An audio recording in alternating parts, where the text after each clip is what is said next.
Everyone, आइए देखते हैं जब ऐसी सवालें आ जाए तो कैसे करना है। सरलीकरण का सवाल है। आइए, मिश्रित भिन्न में है, मिश्रित भिन्न में है और कैसे इनको सॉल्व करेंगे।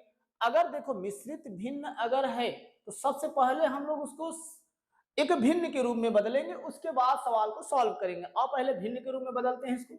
जैसे यहाँ पर देखो 3 एक्का 3, 3 में एक जोड़ेंगे 4, 4/3 कैसे आया सर? 3 का गुणा 1 में किए तो 3 ही होगा। ये क्या होती है, ऊपर वाली संख्या जुड़ती है, मतलब धन 1, 3 1 4/3, 4 1 का 4 और 4 में 3 जोड़ेंगे 7/4, 7/4। फिर क्या है, गुणा है, गुणा लगा दो, गुणा लगा दो। 3 1 का 3 और 3 में 2 जोड़ेंगे 5/3, भाग लगा दीजिए। 3 दूनी 6 और 6 1 7/2, ये है। आइए अब इनको अब क्या करते हैं, पहले हम लोग रूल के अनुसार, बोर्ड मास रूल के अनुसार चलेंगे। तो पहले भाग को करेंगे, फिर गुणा को करेंगे, फिर धन को करेंगे, फिर घटाना को करेंगे, मतलब सब कुछ रूल के हिसाब से चलते हैं। इधर 4/3 प्लस 7/4 गुणा 5/3। अब भाग है तो भाग को, भाग वाले चिन्ह को जब गुणे में परिवर्तित करते हैं, गुणा, भाग क्यों, भाग किस में बदलता है, गुणा में बदलता है। तो भाग को जब गुणा में परिवर्तित करेंगे तो ये संख्या अपने आप को पलट जाएगी, पलट ऐसे उलट जाएगी।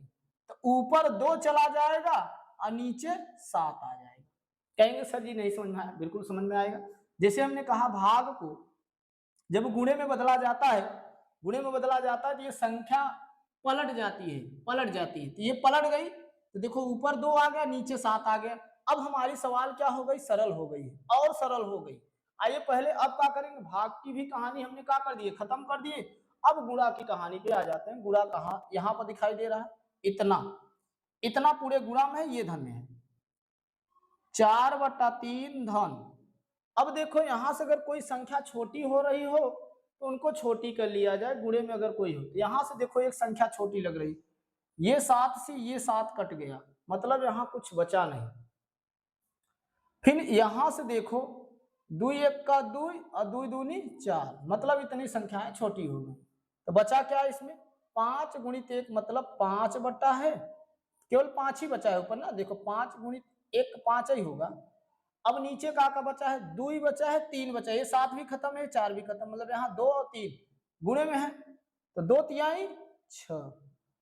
अब आ गया, अब इसका तो देखो यहां से तो डायरेक्ट लगाया जा सकता है, मगर हम एलसीएम से चलेंगे, एलसीएम से ही हल करेंगे।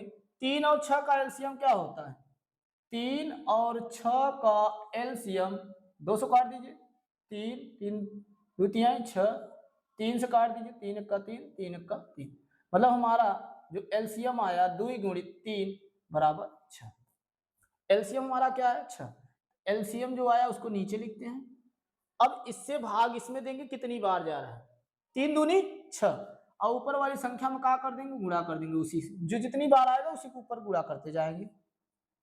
फिर 6 में से 6 का भाग करेंगे तो 1 आएगा, और ऊपर वाली संख्या में गुणा कर देंगे 1 का। फिर क्या होगा, 4 दूनी 8 धन 5 1 का 5 बटा 6, नीचे आ जाओ, 8 5 13/6, 13/6। अभी देखो ये आपको इसका अंश बड़ा दिखाई दे रहा है, हर छोटा दिखाई दे रहा है। इसको और हम लोग छोटा कर देंगे, इसको और छोटा करेंगे कब, जब तक हमारा हर छोटा, मतलब हर क्या हो जाए, बड़ा हो जाए। ये अभी तो इसको मिश्रित भिन्न में बदल देते हैं। अब कहेंगे सर ये कैसे बदला जाएगा, बिल्कुल बदला जाएगा। जैसे यहाँ पर देखो 6 का भाग किस में देना है, 13 में, 6 दूनी 12, 1 ये कट गया, मतलब 1 शेष आया, 2 बार गया और 6 का भाग दिए थे। इसको हम कहेंगे, इसको भाग जब दिए 6 में 13 का तो आया 2 सही 1/6, यही हमारा उत्तर होगा। और चेक करना चाहते तो आप कर लीजिएगा, अगर वो बन गया 13/6 तो सही है, 6 दूनी 12 13 सही। मतलब हमारा उत्तर यही होगा। अगर आपको ये वीडियो पसंद आया है तो लाइक करिए, शेयर करिए, कमेंट करिए। धन्यवाद।